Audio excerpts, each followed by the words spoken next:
విడు మొరటోడు అని వాళ్ళు వీళ్ళు ఎన్నెన్ని అన్న పసి పిల్లవాడు నవాడు.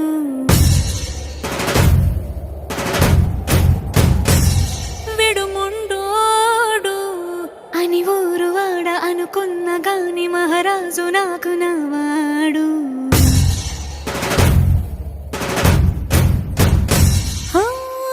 మాట పెడుసైనా మనసులో వెన్న రాయిలా ఉన్నవాడిలోన దేవుడెవరికి తెలుసును నాకన్నా. సూసేకి అగ్గిరవ్వ మాదిరి